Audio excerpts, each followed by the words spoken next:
What's up, guys? This is Justin, the Board Game Roamer, and I am here today to start a new playlist with you guys. This is going to be a long one, so buckle in. This is for Dungeon Crusade, a game by Grievous Games Unlimited, designed by Roger Deering. This is basically an old school, just straight up pure dungeon crawl. This game is all about taking your heroes through a dungeon, completing quests, finding loot, taking out minions, taking out champions, taking out guardians, coming back and just continuing to do that.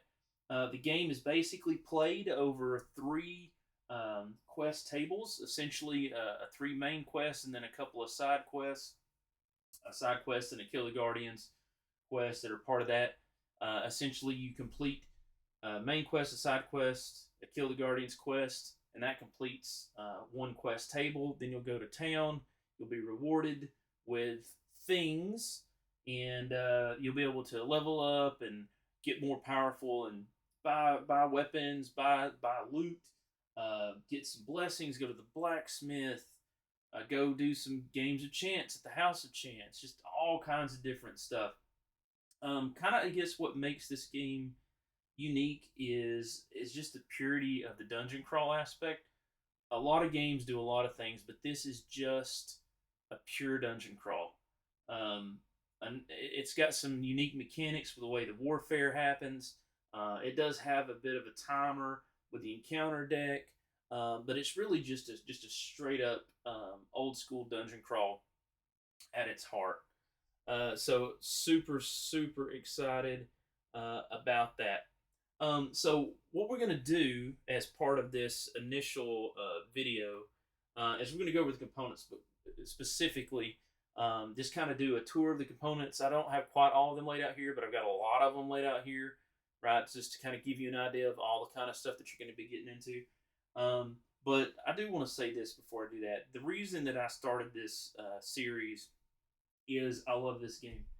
I've been playing this game since it came out originally, and it's just an awesome game. Roger's done a ton of work in this, ton of lore, real hard work, and just poured his heart and soul into this. This is his baby, and fortunately, I've been able to talk to Roger and help him out and do some things with this game. Obviously, play it and playthroughs, but just really enjoyed this game, and so.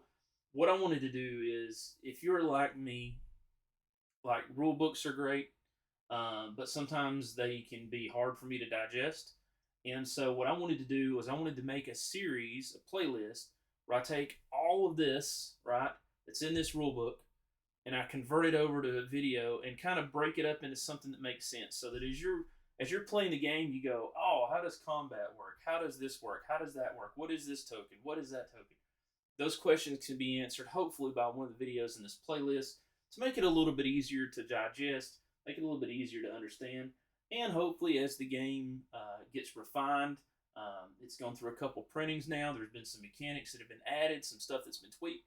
As all of that happens, this playlist hopefully will serve as a repository to kind of give you a little bit of an update and make it just easier, honestly, for you guys to play. And if you've got questions, that way you don't have to search through a rule book and search BGG at least as much. This playlist is not I'm not redoing the rule book. This is intended to be in hand with the rule book. So obviously the rule book is the main thing, and then this will hopefully explain and clarify some of the stuff in the rule book, or if you just want something real quick, hopefully save you some time. So yeah, that's what we're going to do with this. And like I said, we're going to go through all these components that we have here. I'm not going to spend a ton of time on each individual component because I'm going to have separate videos for a lot of this stuff and it kind of how it fits into the game, so you can see where these tokens are used and where these cards are used and all that sort of stuff. But we're going to do a quick overview of a ton of the components just to give you an idea and just a very high level overview. And then we'll just continue on through the playlist. So thank you guys for watching. Let's go check out some components of Dungeon Crusade, Book 1, A Genesis of Evil.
So the first thing I'm going to talk about is the scalable difficulty reference card. So one of the things that you need to know about Dungeon Crusade is it is scalable. It is certainly there is a challenge to this game if you play it straight up, and one of the things that has evolved with the game is this card. So what this card does is when you're making checks for, and the front of this card reminds you, traps, treasure chests, and encounters, it's going to make those checks sort of scale with your level. So you have 3 levels that you can be, and either level 1, level 2, or level 3. And so this card is going to adjust those values. So you can see here, for example, level 1 heroes. When a hero must roll d20 for an event challenge, treasure chest card or trap card, deduct 6 from the value printed on the card. So these are going to make these things a little bit easier depending on your level. Because, you know, if you're level 1 and you got a d20 roll and you need to get a 16, it's going to be really tough to get a 16. And so this was something that was introduced in the revised version, and this is going to make things a little bit easier for you. Do not misunderstand that. The game is still a challenge. It's a fun challenge, and sometimes it's a puzzle, and it's risk reward for sure in a lot of these decks and the decisions you make. But this is going to make it a little bit more approachable. If you want more of a challenge, then you don't have to play with this. If you want more to enjoy the story or the narrative or something like that, then this may be a good option for you. But I definitely want you to know that this does exist, and that is certainly an option for you. All right, next let's look at the quest cards. So these are the cards that set your quest table. So when you're setting up your scenario, after you pick your map, you're going to have a scenario that's going to tell you specifically main quest and side quests. You can see there's a blue and red book here. Those are the main quests and side quests. And also on these cards, you can see that there's an icon up here in the top left that will tell you what map that you're on that these go with, just to help you find them a little bit easier. So basically, on each side, on one side, you're going to have a story, a narrative that's going to tell you a little bit about it, right? That's the story portion. Then on the back side, it's going to give you the details. So we know that this is a side quest from the other side, for example.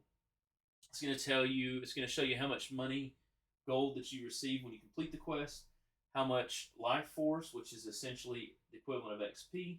It's going to tell you what your objective is. So what are we trying to do? So in this case, we have to go to a specific place and find some specific items in that place. And then the setup. So this is going to be the details on when you start the game and you're initially seeding the board.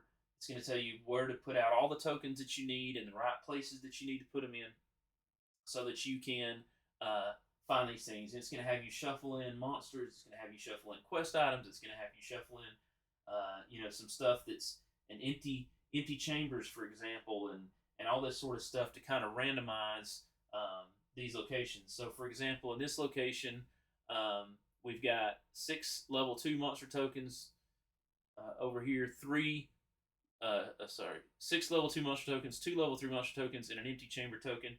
And you're going to shuffle those together and put them in 3 different places and place 1 token within each room or cabin of, and it gives you these places. So you'll notice that there's 6 level 2 monsters, 2 level 3 monsters, and 1 empty chamber. Well, obviously, you don't know what you're going to get in those chambers. And then it's going to have you shuffle some additional quest tokens, including some blanks, and then put those in those locations. So you're going to have an idea of what could potentially be out there, but you may get all the level 2 monsters, and you not see a level 3, or you may get both the level 3s, and you might not get an empty chamber. You might get a chamber. So that's kind of the point of these, is that's going to give you the story on the front and then the objective on the back, and you're going to complete a main quest, a side quest, and then kill the Guardians quest, which is just a standard. Essentially, you have Guardians that are running around that are kind of like bosses, and you're going to kill so many of those to complete your quest table. And then you're going to essentially do that 3 times if you play through the full campaign. So that's good English, Justin. Those are the quest cards. And so now let's look at the encounter cards. All right, so these are the encounter cards. So what do the encounter cards do? Well, the point of the encounter cards is they're essentially a timer. So when you start your scenario, you're going to construct an encounter deck. That encounter deck is going to include a random set of encounters, of which there are three types. There's environment cards, there's challenges, there's events. Those are going to be in that deck, and then you're going to have these interlude cards, which are essentially a way to throttle the deck so that you've got some, 10 turns. In this case, there's 10 of these cards in the deck where you kind of have not something going on, so you're not having to make a challenge or do an event or something's happening. But there's these three different types. So you got environment. So these are ongoing effects that are usually going to stick out there until you get a different environment card that are going to could affect your movement, could affect your warfare types. It's all sorts of things that it can do. There's challenges, and you'll notice on the challenge there's some icons up here. So this icon tells you who can participate in the challenge, because it's usually either specifies the type of hero or it may be random, but who's eligible. So depending on these icons, they may or may not be eligible if they're in combat or in a chamber or something like that. Those are challenges. Those are basically one-time deals. And then there's events. And a lot of times you can see here this particular event has everybody rolling on it. And depending on whether they succeed or fail, they'll have to make some sort of, maybe take some damage. They might lose essence or anything like that.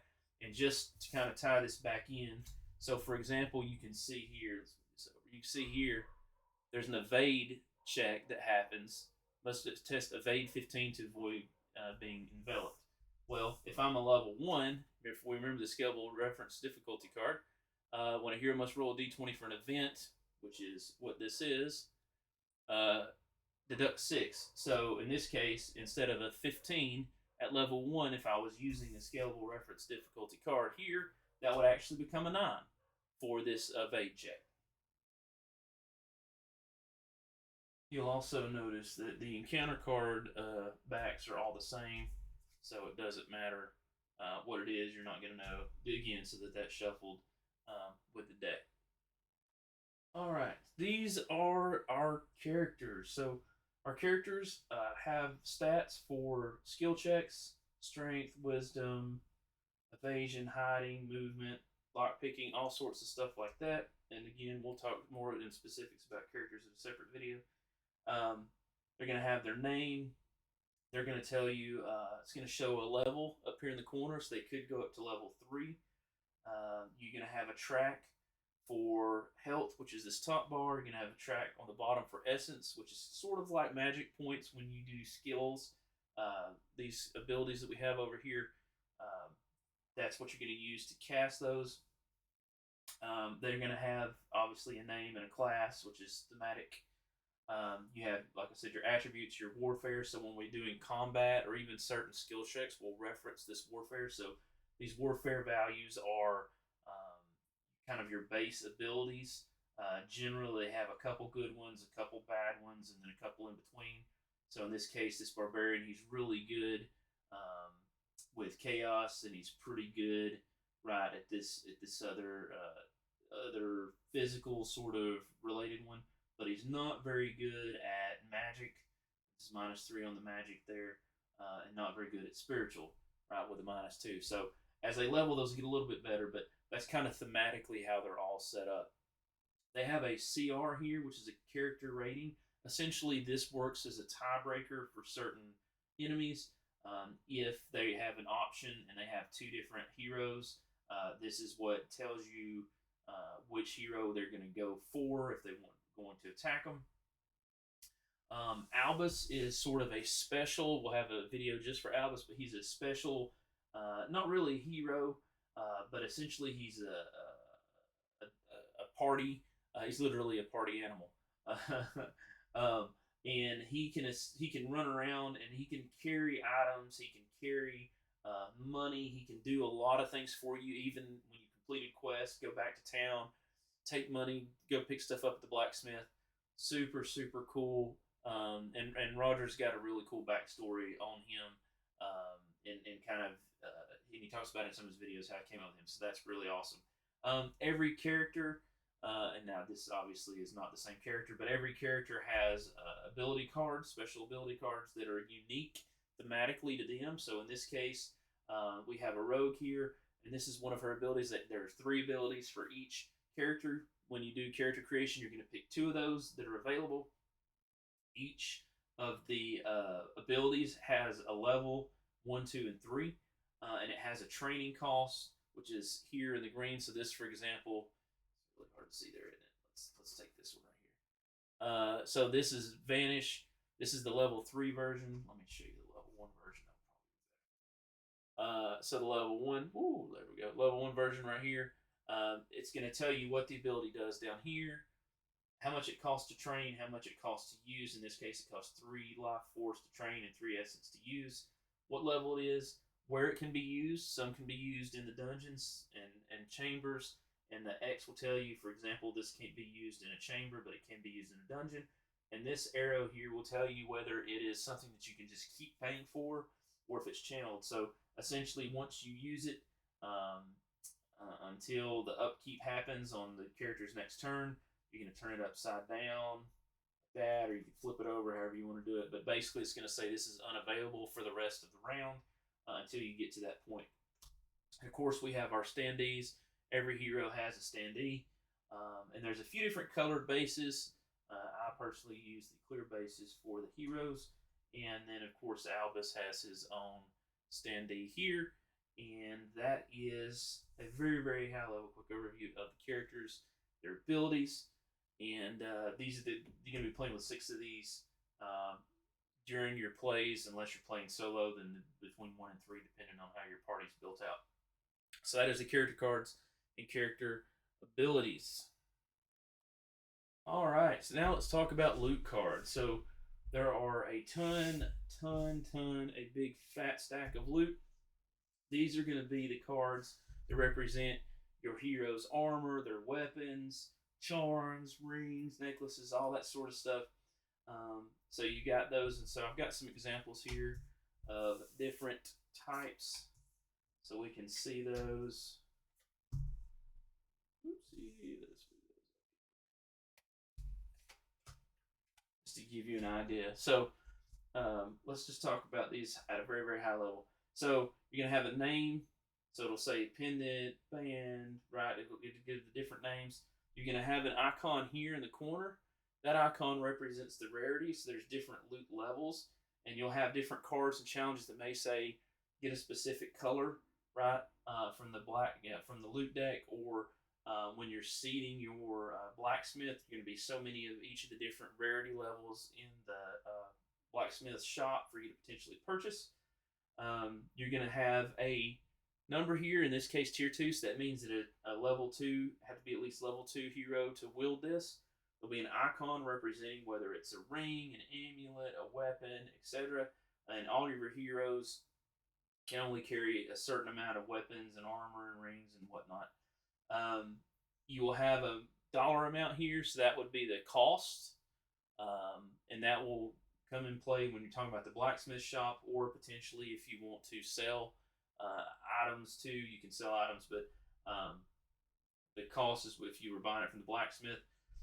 Here in the bottom, well, let's not go to the bottom yet. Let's take this example. So you'll see here, this has a color, and then there's another symbol right there. In this case, it's a circle, but it could also be a square. So if you think of Diablo, because Diablo was one of the games that Roger was inspired by, you remember the sockets? Well, that's what that is. So in a minute, we're going to talk about mining, but when we do mining, we can basically ultimately craft these kind of cards. So in this case, we have a Iolite Prowess Gem that gives +2 to range. So we can actually equip, once we've created that, because it's a circle here, and this is a circle, we can equip this to it, and now this weapon gives us an additional bonus for when we're using range, right? And this down here, this +1 damage, that it'll say +1, or in this case +2, that's just how much damage the weapon does. and then it's going to have a warfare type. There's 6 warfare types. We haven't talked about those yet, but we'll talk about those in a moment. And it's going to give you a bonus to that. So if you think back to the hero cards, whenever you're doing combat, you're going to be taking all of your weapons, armor, all that sort of stuff that you have that applies to the combat situation. Add those bonuses. Add the bonuses from your hero sheet. So, for example, if I was using this basher, this weapon, I get +1 to spiritual, -2 right here, right? So if I was attacking with him with this weapon, I would have a -1 spiritual if it was a spiritual type warfare. Whereas if I was attacking with this shield, or not attacking with the shield, if I had the shield equipped and I was using this, right, that's +2, another +2, that's +4 in addition to my D20 roll. So that's kind of how that works out. But you have all the information, and then so that is pretty much all the weapons, loot, armor, all that sort of stuff follows that, except for these guys. Now these guys are super special. These are underworld artifacts, extremely powerful. You see +6 damage. Holy cow, that is huge, and it gives you a huge bonus right to a warfare type. However, these come at a huge cost, right? So you have to pay life force to use those, which is XP. So you're spending your XP to make the roll, and you have to do basically a death save. So you have a value here, and if you roll that number, right, depending on your roll, literally using this weapon could kill you. So these are super powerful, but there's definitely a risk reward here. So you got to be careful when you use these, and just use these and know it's a gamble. But these are examples of the loot. This is obviously not it. Also, I will point out, you see here how this name is yellow here instead of white, or instead of red and black like this underworld artifact. These are what they call fabled weapons. So you can see this is a tier 1, but just know that like +2 damage, and especially +3 on not only 1 but 2 different warfare types is huge. So these are kind of like really special items within that tier, because you can see here in the tier 3, which is tier 3 is the top tier, we got a +4 here. This has 2 +3. So if you can find these, they're awesome. And also a lot of these, just again, because this game is a lot about the combat and that sort of stuff, because it is that hard. It's hard to dungeon crawler, but also Roger's put a lot of time and effort into the stories, and so these fabled items, actually, if you read the backstories on the cards and in the different places that he's got sprinkled throughout, these weapons and stuff actually tie into specific heroes or backstories for those heroes. All right, so we've talked about heroes and loot. Let's talk about warfare types. So you saw that the heroes had some attributes and skills, and there were some warfare types on there. You saw the weapons, the loot, and such has warfare types on it. So here's the warfare types. So we have physical, ranged, arcane, mythical, spiritual, and chaos. And so these are the dice you're going to use. So when you're doing attacks, when you're doing checks, in some cases, you're going to be using those warfare types. But when you're doing attacks, you're going to roll a d12 and a d6, and these come with the game. They're color-coded based on the different warfare type. You're going to roll those together, add those up with any modifiers you have, and then compare that to a minion or a champion or a guardian to see whether you hit them or not. And then the damage is going to be based on your weapon, like we saw before. So these are the warfare types. These are the dice that go with those warfare types. And here you have a card. There's actually a couple of reference cards, quick reference cards that will tell you the actions and kind of the what you can do with your actions, free actions, the phases of the game, and of course then here's a reference down here for the warfare types, as well as the attributes, and those icons are also what if you remember, you saw those on the hero sheets. So these are the warfare types. There's the dice that go with those. Again, we'll cover more about that in combat. All right, and while we're talking about dice, let's just go ahead and talk about these.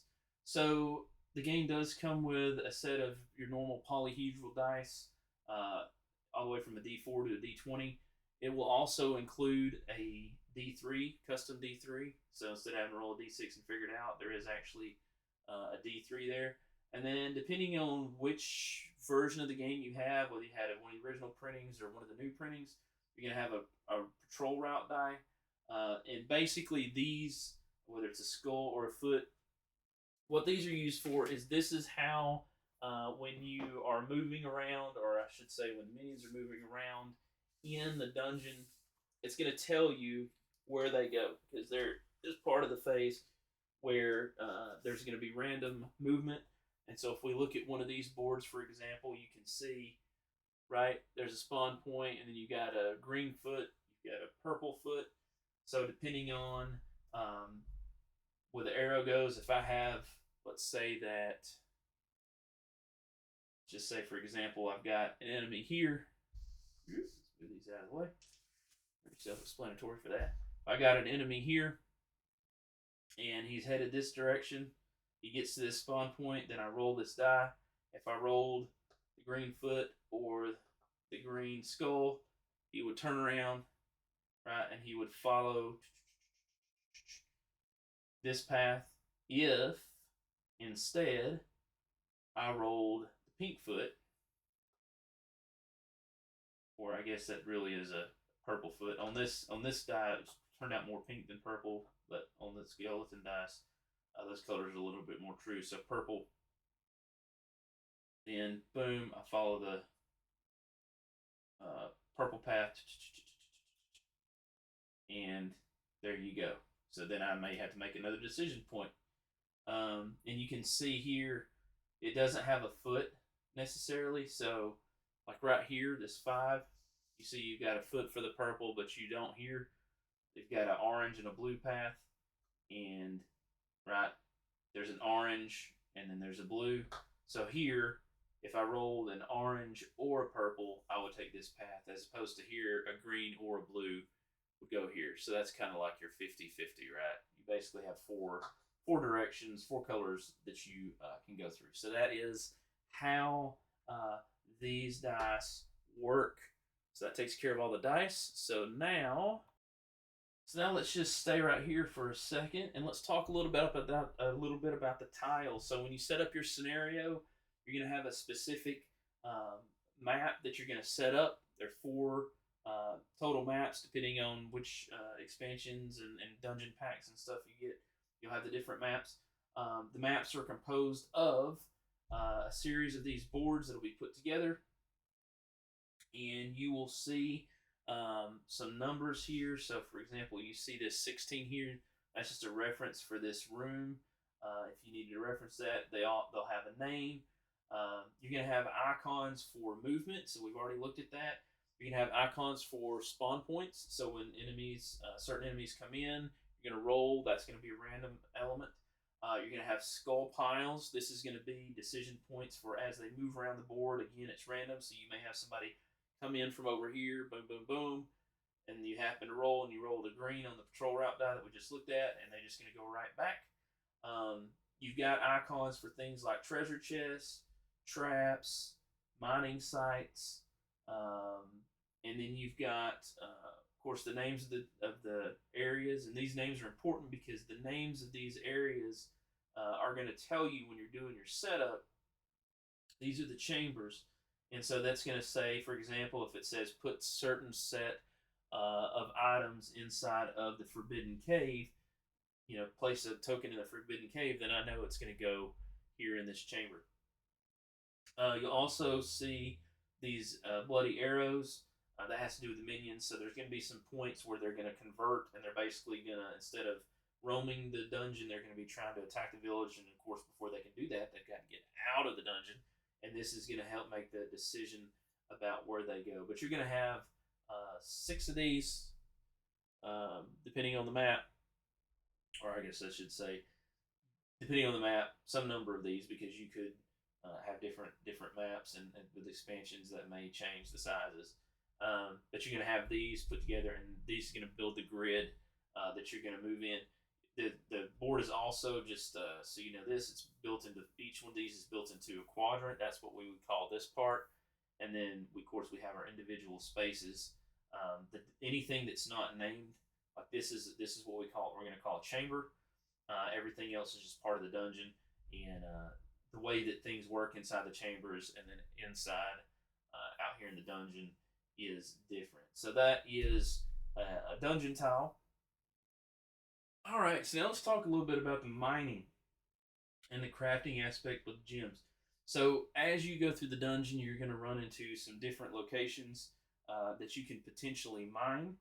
All right, when you're mining, what do we need to mine? Well, of course, we need a pickaxe. So you will have the ability to potentially purchase. You can see here it's going to have a cost.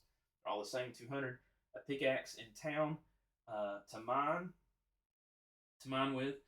And these are the tokens that you're going to see. They'll say explored. You can see they've got a picture of a mine right there and a pickaxe.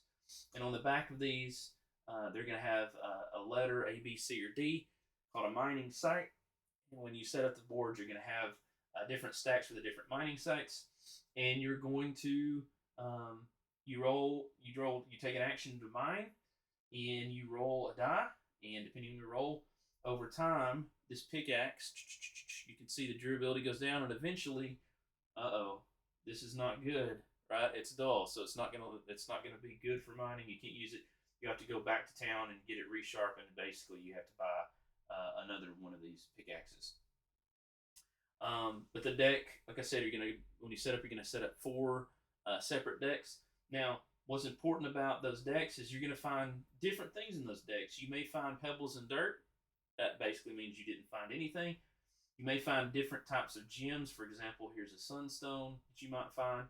And then built into the decks are these, this mining site is exhausted cards. So it's going to be variable how long a mining site is good for. Because once you hit this card, you cannot mine from that site again for the rest of that quest table that you're doing. And so it's closed, so you're going to be mining. You're going to be holding on to those. Well, what do we use those for? Well, I'm glad you asked. What we use those for is we have these gems. So you can see here. Here's an example. This gem of finesse. It's going to have a couple different costs at the top. That's pretty consistent. Some amount of moonstone and other crystals. They're going to be at the top, and then there's going to be a specific. For example, sunstone is not one of these, but different gems that are required in the center, and it will tell you what it's going to create, and it's going to tell you on this backside in the text form what it gives. So this prowess iolite, that's what it is. Iolite is the blue one. Gives you +2 to ranged warfare. So if you remember when we talked about loot, that was this one, right? So we can see +2 to the ranged warfare. And you'll notice that that's a circle. And there are also squares. Typically, the circles are more for the weapons, and the squares are more for things like armor, charms, stuff like that. But it will tell you on this side in a text form what it does. So this particular gem of finesse gives you +3 to your lockpicking skill. And you'll see this is you're like, why is it printed on there twice? Well, it's really literally just so if I had a loot card and I wanted to take that loot card and attach it, right? That's not a good example because let's just say that this was legal. I could either put it over here or I could put it over there. That's all it does. And you can put it down here so that you know, right? So that's what those are for. That is the mining. So that shows you the pickaxe, the different things you can mine, the mining decks, and mining tokens. All right, so these are our initiative tokens. Whenever you're going through each round, when you decide your party, you're going to decide your party order, and these tokens are going to tell you what that order is. There's a number on the token from 1 to 12. Normally you only have 6 party members, but Roger has included up to 12 in case you want to do any kind of custom scenarios, or there's all kinds of stuff, because he wants this to be something that you can build on and you can make it your own. But on the back of all these is a rally marker, right? So you can see all of those like that. The rally has to do with your heroes and basically combat assist. We'll talk about that in the combat videos, in the special mechanics section. But that's what these tokens are. You're going to assign one of these to each of your heroes beginning of the round, and that's going to determine the order that they activate in and do each of their turns during the hero phase. Alright, probably should have put these with the quest cards, but I did not think about that. So let's just go ahead and take a couple examples here. Boom, boom, boom. Alright, so these are the quest tokens. These are going to track what you've completed quest-wise for each quest table. So on each side we have a main quest, a side quest, and a Kill the Guardians quest. And if you remember, we have an icon for side quest, main quest on the cards. So for example, when I complete the Baron's Wine quest, this is the main quest. I'm going to flip this over and you can see that book now says cleared. When I complete this side quest, I'm going to flip this over and that book says cleared. And when I complete the Kill the Guardians quest, which is going to be just kill some number of Guardians, and that's going to be different for each scenario, or if you do it random, then I'm going to flip that over. Now, once I flip this over, it shows cleared. So once all three of these books are cleared, this is the Elder Globe token. It's got two sides, a red side and a green side. When you start the game, when you start your quest table, it's going to be red to represent that you have not completed all of the quests. But then once these quests are all cleared, then we flip this to the green. That's going to stay on the board, and that's going to remind you what your level cap is. So, for example, at the beginning of the game, when we start out, this dude's going to be flipped. You're going to have three of them on the board. They're all three going to be flipped.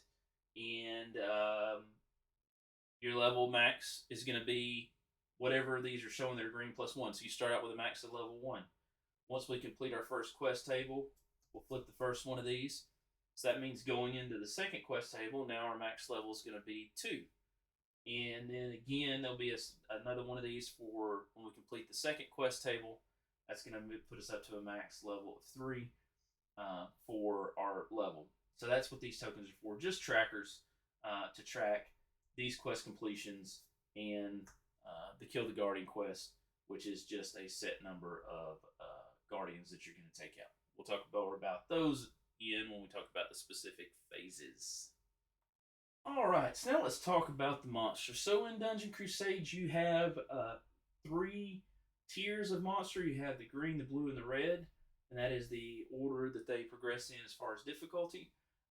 Inside of the dungeon, you're going to run into either a level 1, 2, 3, or 4 of those types of the minions and the champions.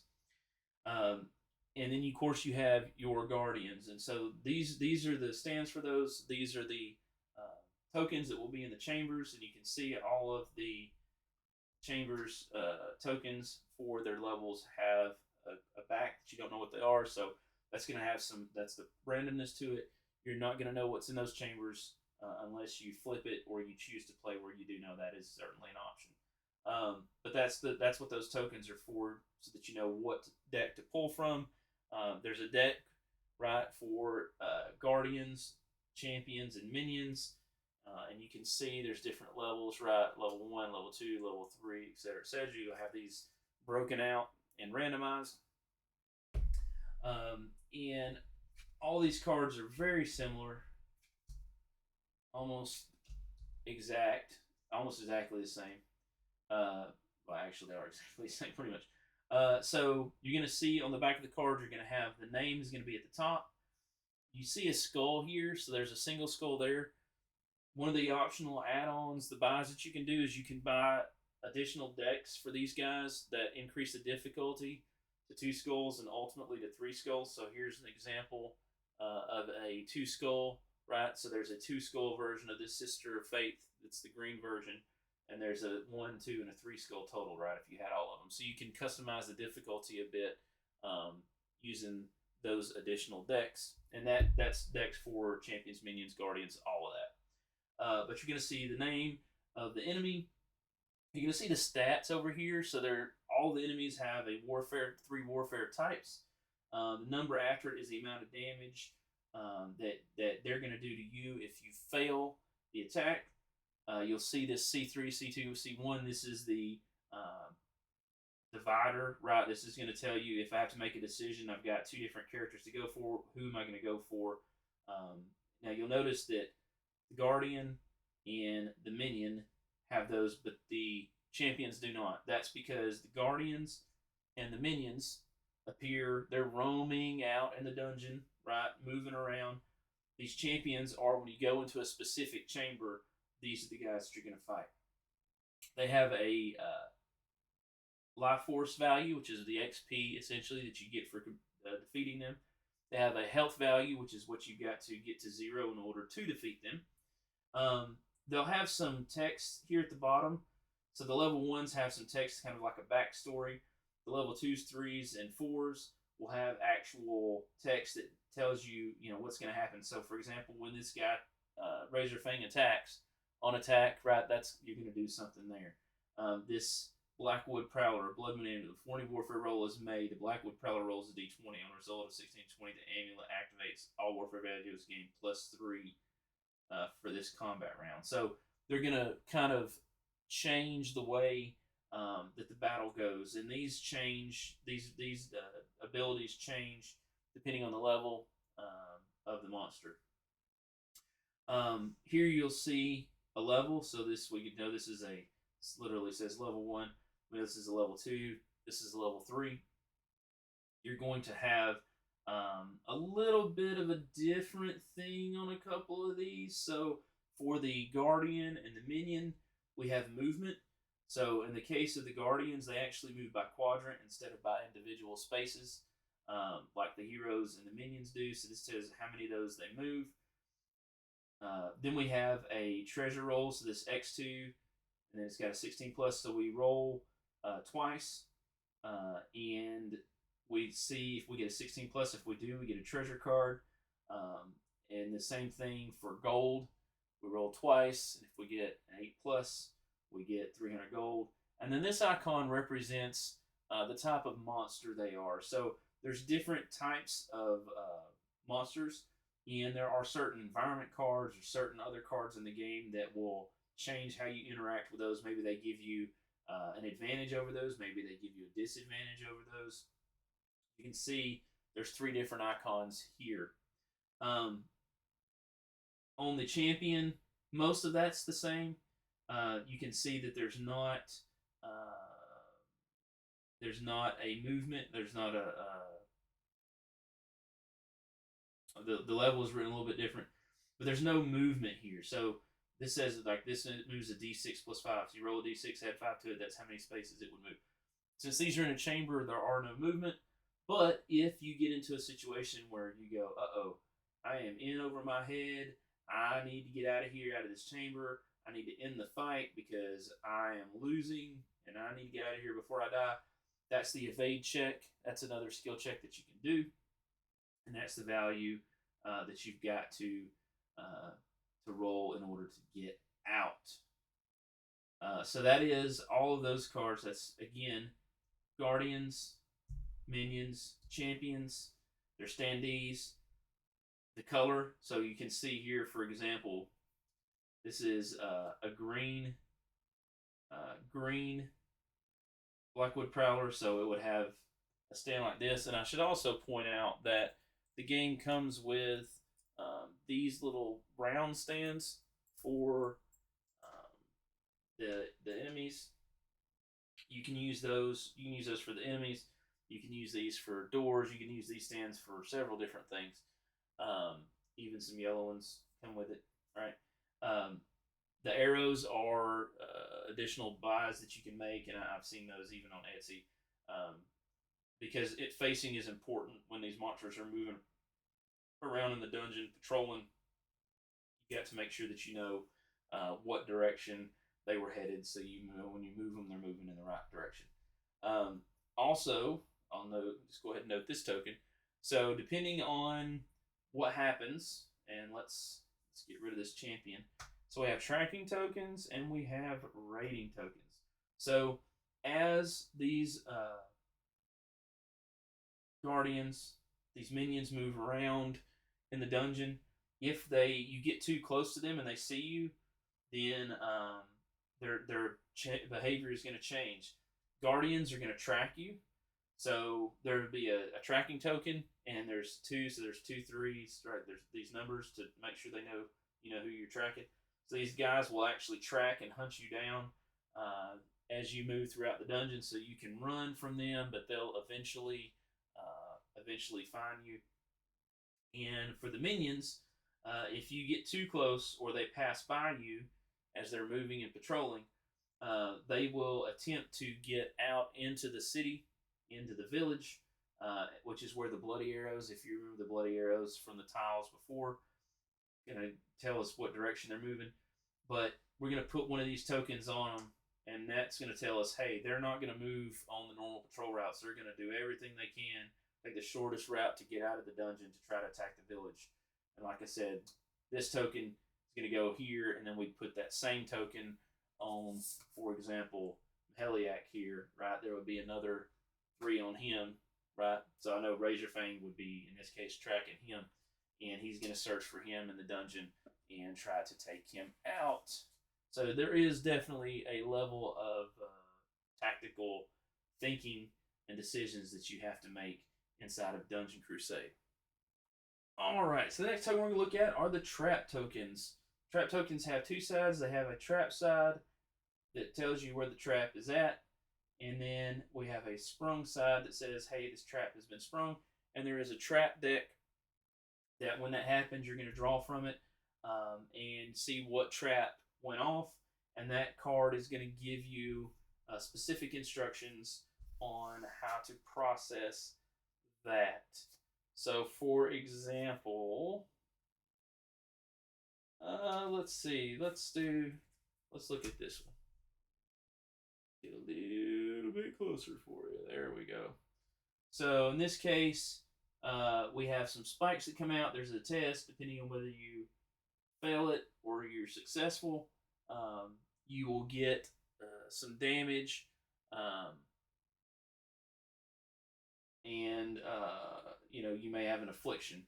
There's all kinds of stuff. Some of them are just one time, boom, it's done. Some of them are more persistent, but that's what the trap decks do. So since we're talking about the trap decks and afflictions, let's just go ahead and look quickly at an affliction. So this is one example of an affliction card. There are actually, for each warfare type, there's an affliction. They're different for each, so they're going to do different things. In this case, this is a mythical affliction. You're going to see the symbol for it, so that tells me that it's the mythical type. There's a number in the top right corner, either a 1 or a 2. That tells me the level. So depending on the level, it's going to have some sort of effect. So when I get a level 1 affliction, I'm going to suffer -2 to movement, right, for my character.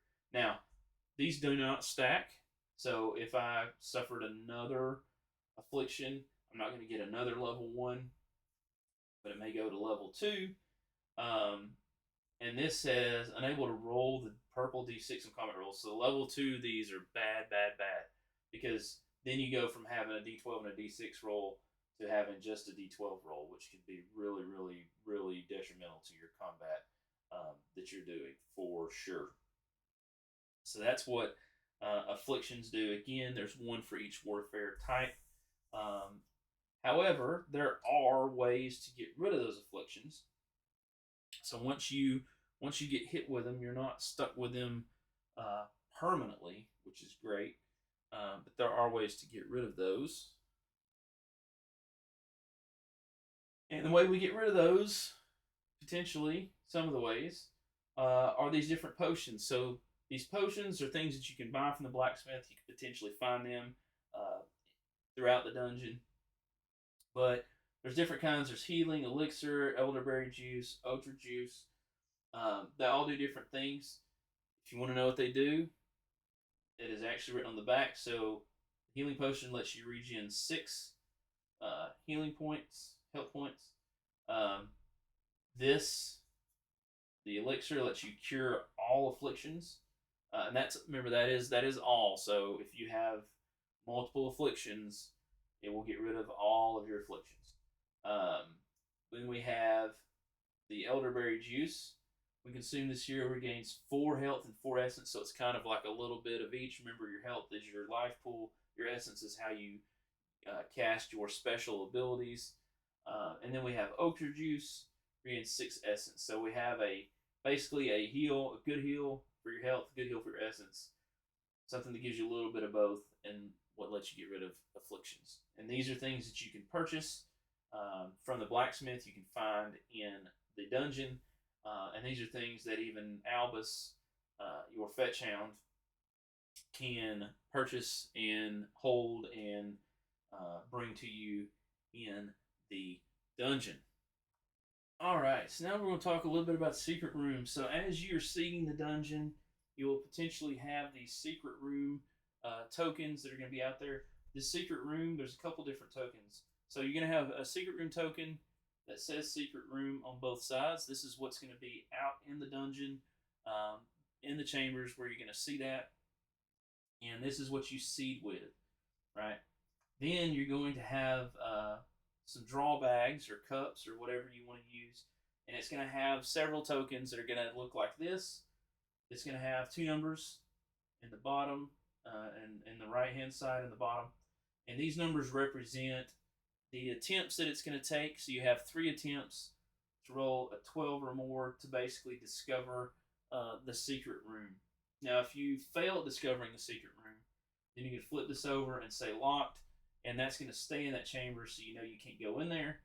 If you do discover that room, then you're going to have this token, and again, these are going to be several of these, and it's going to give you a test, a challenge. So in this case, I've got 2 chances to roll a red 3, green 3, blue 3, and when you're doing that, you will literally just use the D6s that are part of your warfare dice. Boom. Right, and those are the target numbers you're looking for. So if I first roll was this, for example, then I successful with the red, I was successful with the green, I was not successful right with the blue, for example. So once you pass this this test, then that's going to open the secret room. Boom. That's what that unlock represents. Now, just because you unlock it doesn't necessarily mean you have to go in there. So at some point in time when you go into the room, then you'll be able to draw a card from the secret room deck. There's different things in the secret room deck. You may find something that lets you get items in a treasure chamber. You may find something that lets you get gold, or you may find absolutely nothing. So it is a push your luck piece component. Do you want to go in there and check it out, right? Or you're going to get something great, or you're going to get nothing with the Desolate Chamber card. All right, so talking about chambers, you will also potentially find crate tokens, mystery chamber tokens, and quest items inside of chambers. So the crate tokens and mystery tokens, you'll have one token that says crate and mystery chamber respectively on both sides. This is again how you're going to seed the dungeon. And once you clear a room, the monsters are out, then you're going to be able to draw, right, from a bag or a cup or whatever you use, another token. And those tokens are going to give you things like perhaps it's going to let you draw loot, or perhaps you're going to run into an enemy, right, and take some damage. So these, again, are push your luck elements. You do not have to open the mystery chamber and draw something. You don't have to pick up a crate if you don't want to, right? It's push your luck. So that's how those 2 items work. The other items that you're going to find is you're going to find quest tokens. So quest tokens are going to have a quest item on the back here. Both of those have that. In some cases, you may flip it over and it's blank. And again, if you remember when we talked about the quest tables and we talked about the seeding process, this setup may tell you to put some that were blank, right? Mix those in, with some that were specific, and then place those out into the rooms.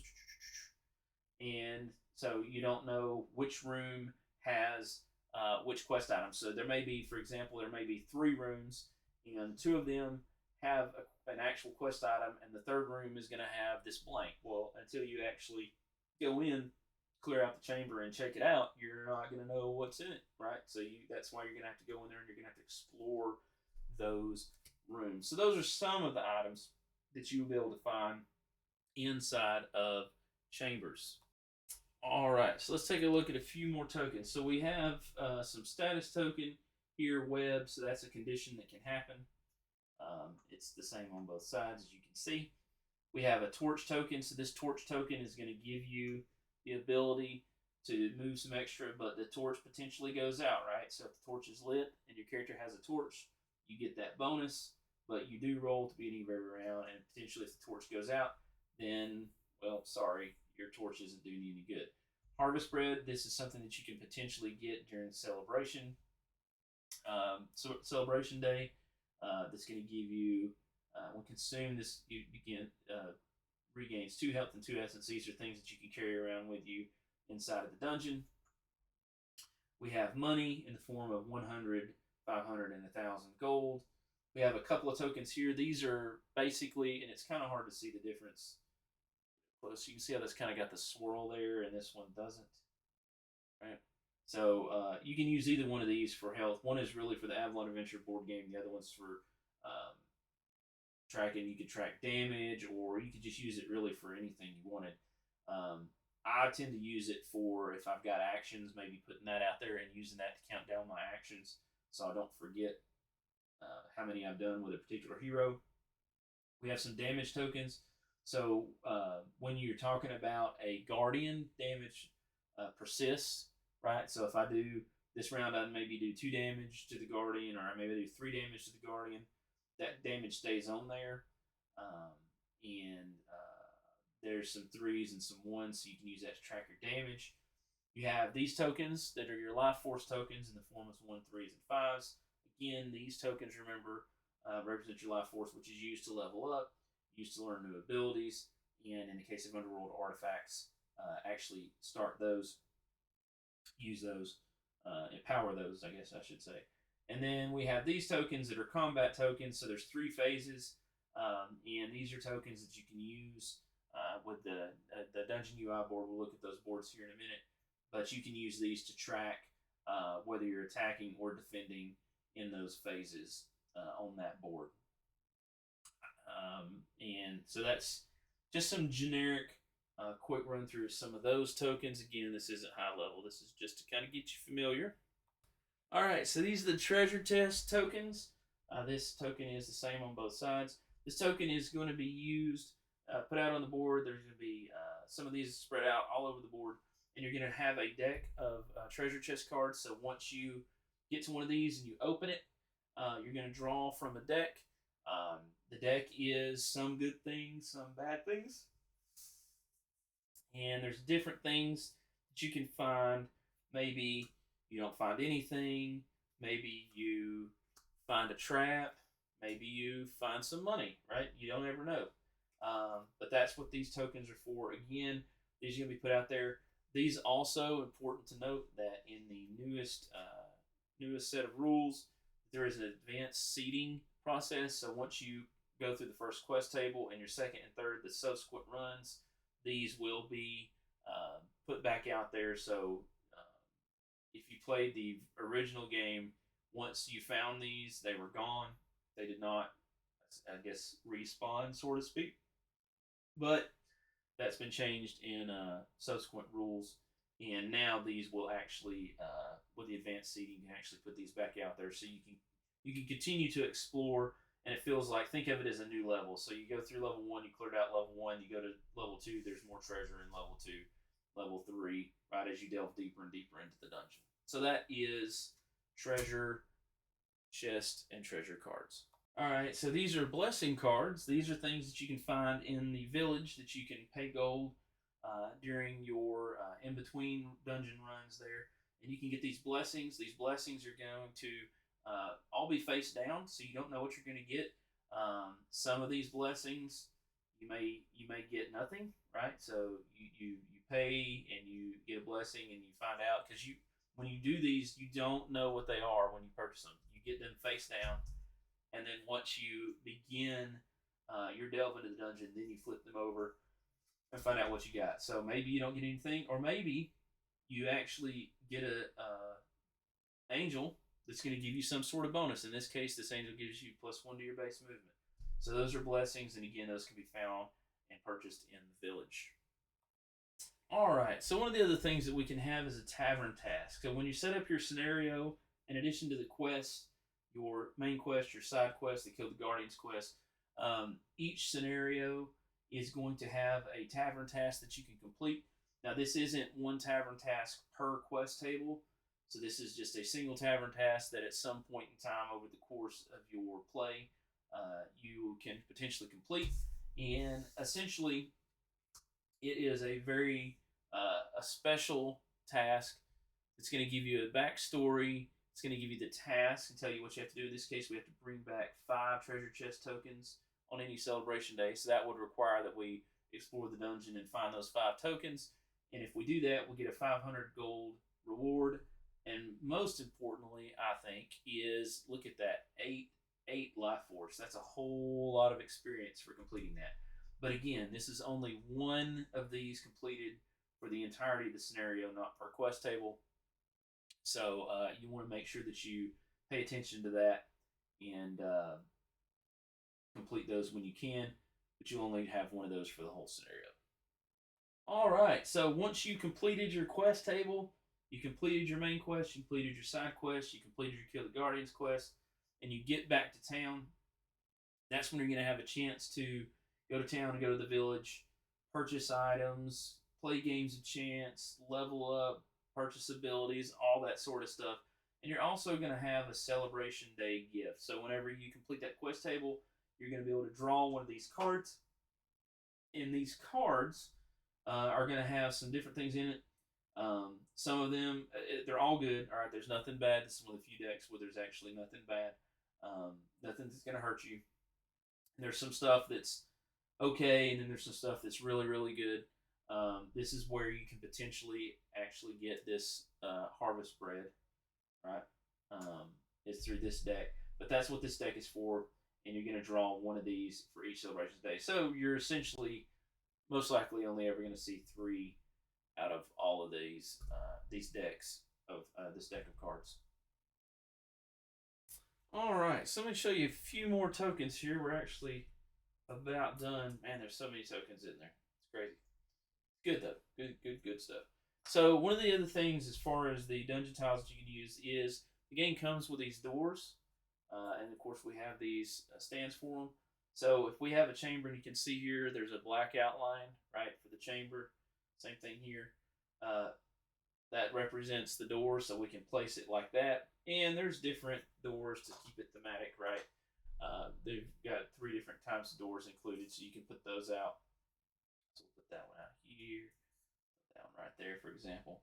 Also, one of the things that you can purchase is you can purchase these tokens, these skull tokens, right? And you can use these. You can use these for a lot of different stuff. Primarily, what I use these tokens for is for the quest table. So, for example, if it's the first quest table that I'm working on, and I've got the main quest and the side quest, then I'm going to use different color tokens. So when we're looking at these quest table cards, these quest cards, you can see on the back we have the green, yellow, and red. So what I usually use these for, and what's suggested in the rule book, is this quest is Baron's Wine. Ooh, I can't speak. Has a green. So when it references any chambers that it references here, for it tells you to place some different things. Place 3 doors with grid base in each chamber, the ancient depths, and take 3 monsters, empty chamber token, and shuffle. Place 1 token in each chamber. Take 2 wine bottles. Play 1 blank quest item token and shuffle, etc., etc. So all of the places where I'm dropping anything in here, I'm going to take this green. Let's say that, for example, it said to put something in the Red Widow's Lair West. Then I'm going to put that there. And so what that tells me then is when I'm going through these different main quest tables, that I know that whatever I need for this Baron's Wine quest is in one of these chambers, right? And the thing about that is, let's say that I've got, right, so that's for that one. Here's Nara's Flight. Let's say maybe there's something over here for that. And then Tools of the Trade, maybe there's something over here for that.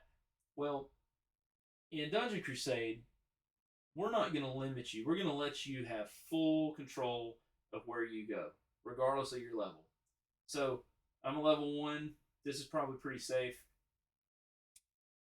Quest table 2, that's a little bit harder. Quest 3, that's even harder.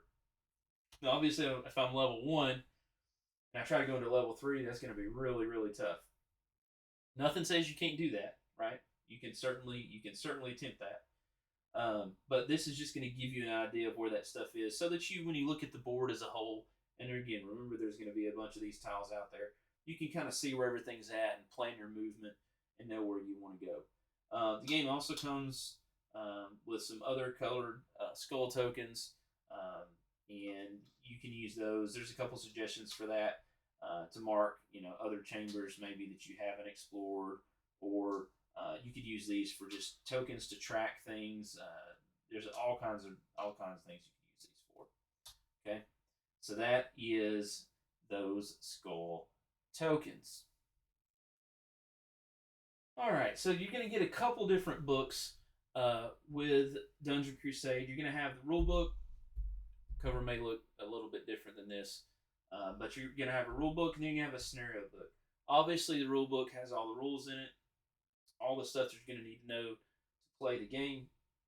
The scenario book, all right, is how you're going to decide what scenario you're going to play, and it's going to tell you how to set up that specific scenario. So let's take a quick look at a specific scenario just so you can kind of get an idea of what that entails. All right, so this scenario book, like I said, is going to walk you through everything you need to know. The first part shows you an example scenario. It's going to show you sort of the map flow, how to set up the UI board, and all that's going to be, right, how to seed it. It's going to give you all the details on that. How to set up the difficulty mode, where to put things, right, all that sort of stuff. And we'll go over that when we do the setup. But there's different scenarios. Each scenario is the same. You have a scenario number, a name, some flavor text on kind of what it is, and then these are your quest tables, right? So, an example, the level 1 quest table, you set up the Baron's Wine, the Chambers of the Corrupt, and then, of course, you have your Kill the Guardians quest. So, if you remember, when we talked about quest tables, we had these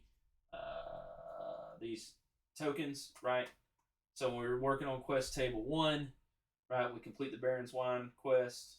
Boom, we flip that over. We complete the Chambers of the Corrupt quest. We flip that over.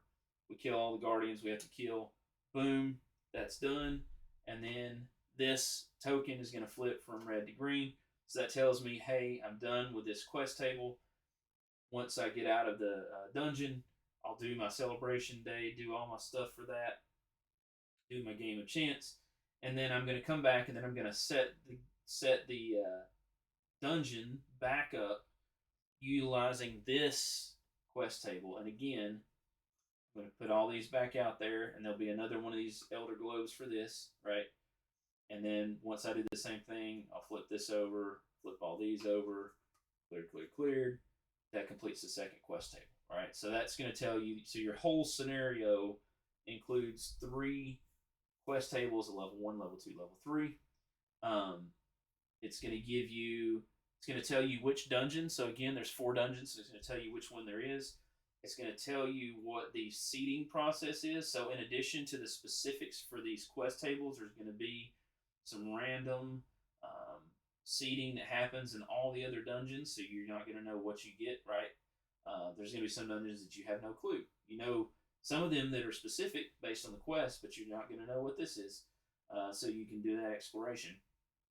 And then there's all of these tables for the Bazaar, the Blacksmith, the Guardians, the Minions population, spawn track, Guardian spawn track, raid difficulty, all that sort of stuff. And we'll go over these in detail in the other sections. But basically, depending on the level that you want to play at, which is novice, easy, normal, hard, expert, master, you can choose, right? If I want to play on novice, then that's the easiest level. So this tells me, hey, in the Bazaar, I need to have 8 healing potions, elixirs, Ocher juices, and 10 torches available. In the Blacksmith, here's all of the different loot level rarities and how many of those I need. Village terror track, raid difficulty, how quick the minions start to head towards the village, what's the likelihood of a guardian spawning, how many guardians do I have to kill, and how many minions are roaming the dungeon at any given time. That's the max. But you'll notice that it's a table, right, with a D6. So you can choose the specific difficulty. So I could say, hey, I want to do this on normal, or I want to do this on novice. Or if you want to completely randomize it, you could take a table and say, okay, I'm going to do a random, and let's say that for the Bazaar, I use a red D6. Let's say for the Blacksmith, I use a green. Let's say for the Village, all right, let's just do those 2 because I won't remember all the colors. Let's say for the Bazaar, I use the red, and the Blacksmith, I use the green. I'm going to make it random, right? 1 to 6. Okay, that's not random. Let's see. Okay, there we go. So if I said the Bazaar was a 5 and the Blacksmith was a 1, well, maybe I'm going to do expert level with the Bazaar, and maybe I'm going to do, novice with the Blacksmith. I could completely randomize it. Or I could even actually, really, I could randomize all of these tables. So how many of these healing potions do I want? What's a 5? 5 is going to say 4. How many elixirs? It's going to be a 6. That's going to be 3. How many Ocher juices? Well, there's going to have 8 of those. And how many torches? Well, I'm going to have 10 of those, right? So you can really completely randomize the dungeon. You can choose a difficulty, right? So it's all kind of balanced out. However you want to do it. Here's all of that stuff that you need for doing that. So that's what is in the scenario book. And again, there are a number of scenarios. Just depending on which dungeon packs that you picked up, you'll have to make sure that you have the boards for the correct dungeon. So we have Castle Blackwood, we have the Ancient Ruins, we have Kaladar's Keep, Cavern of Lost Souls, and the Tomb of Kaladar. Those are the 4 dungeons. So here's all the different scenarios and all their different setups. And it's important. The important part of this is you need to follow these quest tables, because this seeding process that's here is done specifically based on what is going to be populated across all these quest tables. So make sure that you use these, and then that seeding makes more sense. Of course, you can always make up your own scenarios. I mean, that's awesome. We definitely want to see that. And you can make it your game, do it however you want, as hard or as crazy as you want in the world of Avalan. All right, so let's talk. We're almost to the end here. Let's talk about the games of chance. So during Celebration Day, you have a lot of options. But one of the things you can do is you can go play games of chance. There are 4. 2 of those come with a base game, and there's 2 additional ones that you can get depending on your pledge level. And they're all very different in what they do. So here we have Bravely the Night. Kind of reminds you of putting corners in a old arcade machine, right? And you're going to basically be moving bravely around and following a path, right? Putting in quarters. And essentially these games of chance, the idea is you're going to be making hopefully making money, right, to spend at the blacksmith to purchase items. Or if you do really bad, you may lose money. It's going to be a push your luck kind of mechanism. So we have Bravely the Knight is this one.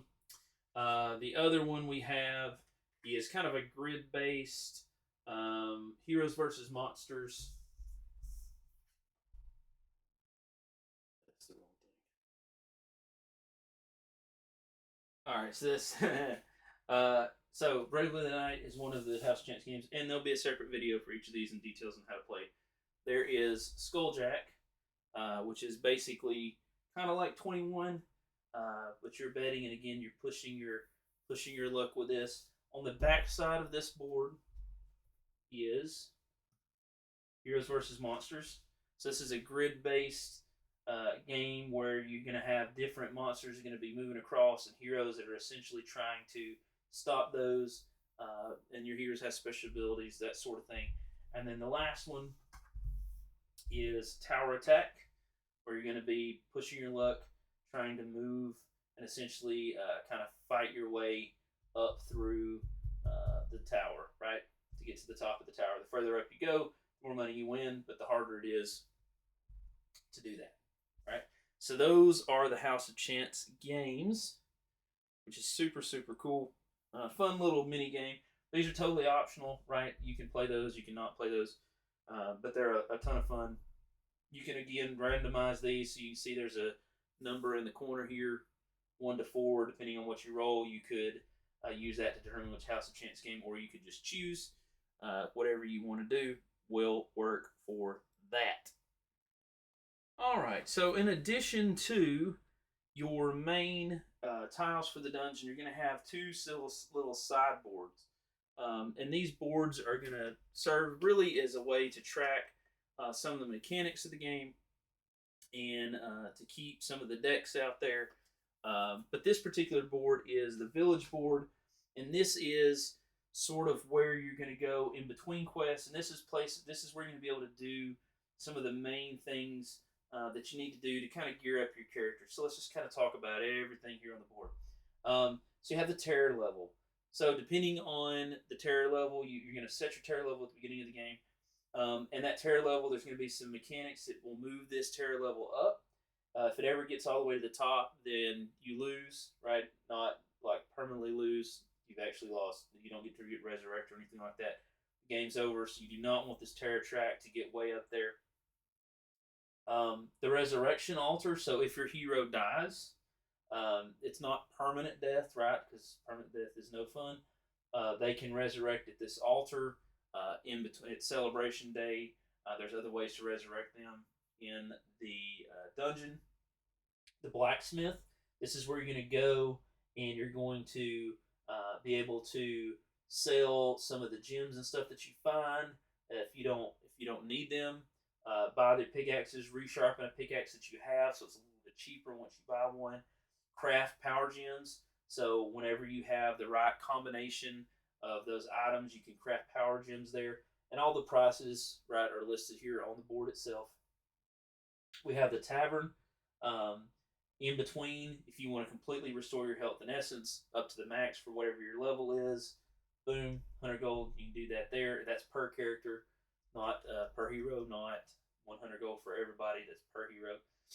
You go to the temple, so the blessings deck that we talked about before, right, that'll be here. You take a random one of those. You'll have your bazaar that's got your ochre juice and your elixir, your healing, your torches. And again, the values are printed here. You can have your academy. This is where your hero skills and abilities will go. And then you're going to have your items here, and you can see common, uncommon, rare, epic, etc. And those colors match up, right?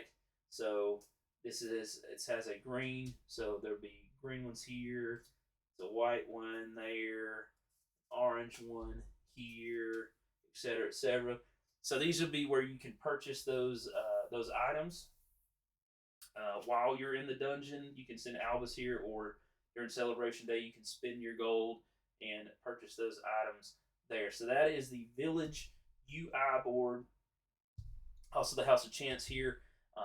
You can go here and just process that, choose one of those House of Chance games during Celebration Day to play, or roll the die and make it random. So that is the Village UI board, and we have one more board. All right, and this board is your Dungeon UI board, and so I've put a lot of components out here just to kind of give you an idea of what it looks like. So you'll have your quest tables here, quest table 1, 2, and 3. Again, as you complete these, you have to complete quest table 1 where you can go to town, then quest table 2, quest table 3. But you will have tokens, right, for each of these out here. Bing, bang, boom. And then you'll have this token here, right, for each of those. And as those get completed and flipped, you know how that works. Here's your mining deck. You can see there's an A, B, C, D right here. So those decks will stand there. Minion population. So depending on what you have set, or if perhaps there's cards that will change this, you can use these markers. I use these white markers, for example, to track that. You can also use these tokens if you want to. You can use this right instead. I just like the white markers personally. I think it looks cooler. There's the raid difficulty, so there's a chance that minions will turn into raiding minions on their own, even if you don't see them. So that you can track that here. You can track the guardian spawn. This is going to change. So as you go through your turns, it's going to start wherever you want it to start, and on your difficulty, and it's going to get progressively lower until you spawn the guardians, and you have however many out that you need for your quest. The teleport track and incantation track, these have to do with completing the quest. So once you complete the quest table, then you'll have a countdown. You have basically 4 rounds before you get teleported to Celebration Day. The incantation track has to do with evading monsters in chambers, and if you go to a chamber and you evade the monster, that's fine, but depending on the level, this is going to move up, and if this moves up too far, right, then this is going to cause that terror track on the other board to move up, right? So that's what that does, is it tracks that. You have a place for the Celebration Day cards, your encounter cards, your treasure cards. We talked about those. There is an alternate minion movement speed modifier. Now, it's really hard to read here because this is an overlay from the original game. There was a sticker that came on here. This next printing, this 10th anniversary printing, all these boards are going to be updated. That'll be printed directly on the board, so you won't have to worry about that. It'll look more like this. And then, if you want to use this, this is a way to track the different phases of combat when you're fighting, guardians, and you're fighting chamber monsters and such. This is a way to track that. What phase are you going to defend in? Right, phase 1 I'm going to defend, and then I'm going to attack in phase 2 and 3. You can use this to track that. So that is the Dungeon UI board. And that, my friends, is the main Dungeon Crusade game. Now, there's a couple of other things that I'm going to show real quick, and then we will be complete. Alright, if you are playing solo, there is a card, Mercenary Camp. That is a place where you're going to have these mercenaries to hire, which are basically other heroes, and the cost. So if you go the solo route, that's what this card is for. It is 2-sided, but both sides are the same, right? It's just double-sided. So that's what that card is for. All right, and last but not least, let's talk about the Avalan Adventure board game. So this is essentially a mini game that you can play right on its own as its own game, or you can use this to springboard into the Dungeon Crusade Dungeon Delve. So this board represents Avalan, right, the world that everything Dungeon Crusade is set in. You can see it's marked off into different sections, and they all have a name. So there's Witherbrook, the Temple of Evil, the Ruins of Ashenfall, the Sanctum of Dread. So you have all these different sections. And so what you're going to do is you're going to end up, basically, you're going to have these stones, different rarities, 1, 2, like yellow, green, red. And you're going to put these out here on the board, okay? And essentially, you're going to move around the board and you're going to be trying to find these Eternity Stones, right? And so, as your party moves, depending on whether you've explored it or not, you're going to make a die roll. But you're going to go to a location. Every location has a card that's associated with it, right? So, depending on the location, so for example, Hunter's Watch right here, this is the card for Hunter's Watch. I've got a double-sided card. You'll see that it's got a number up here, 1 to 2, 3 to 4, 5 to 7, 8 to 10, 11 to 12. Depending on whether I've been there before or I have not been there before, that's explored. Look, you can see that, sorry. Explored and unexplored. I'm going to roll a d6 or a d12, and we're going to see what happens, and we're going to process this event. And I'm trying, like I said, to find these stones. Now, as I go through, I'm going to be getting, when I set this up, I'm going to be setting up gold, silver, and bronze decks, which are going to be loot decks that have different rarity types in them. I can potentially get something from these decks. I can potentially get this rejuvenation potion, which can only be gotten from this. You're not going to find these in the dungeons, right?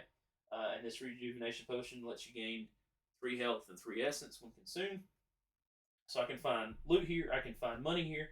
And so what you can do is you can play through this with your heroes, and then you can take the money that you have and the loot that you have and any of these, potions that you get, and you can actually use these, what you get from this game, as the starting point for your dungeon delve and dungeon crusade. Now, there is a generic some dice rolls you can do to give you some starting money. Of course, all of your heroes have starting weapons, but this is kind of a very thematic way to get started. It does not take long to play through this, and it's just a fun way to tell the story, the deep, rich story that Roger has created in this world, and help that translate and kind of give you a really good start on playing the Dungeon Crusade and going through the dungeons. Super cool. All these backstories. So, for example, Castle Blackwood, that's one of the dungeons, right? So, right there, if you're in Castle Blackwood, this is where you're at. If you play that dungeon scenario. Tomb of Kaldar, that's where you're at. So, it's really cool. Cavern of Lost Souls, that's the 3rd dungeon. So, you got all these places, and all these have different stories and stuff. That's why the Ancient Ruins, there's the 4th one right there. So, if you read the lore on the cards and all that, you're going to see all these places get tied together, and just the deep, rich narrative story and world building that Roger's done in Dungeon Crusade. All right, folks. Man, that is a long intro. I understand, but that's just a quick overview of all the components. But that's all the components in the game. So hopefully that'll give you an idea of what's going on. Use the timestamps to find the components that you want to look for specifically in this particular video. All the subsequent videos will focus on either specific components, or not components, but specific things like lockpicking. How do you do that? Secret rooms, how do you do that? Combat, the different types of combat, the mechanics of movement and attacking, and all the sorts of things that go in with that. That's what all the subsequent videos are going to be for. But hopefully this is giving you a great idea of what's out there and what all your options are. So stick around. There's a ton of videos in this playlist. Find whatever helps you. Again, this playlist is all about what we can do to make this game more accessible, hopefully in a quick way, and get it easier for you to get to the table, quicker for you to play, and you can spend more time rolling the dice and living in and playing in the world of Avalan instead of a lot of time on Board Game Geek or flipping through a rule book. And that's my goal. It's a great game, and this is my contribution. So thank you guys for watching. Thank you guys for subscribing. Check out the rest of the videos in the playlist for specific questions on things, and I will see you, my friends, in the next video. Bye, guys.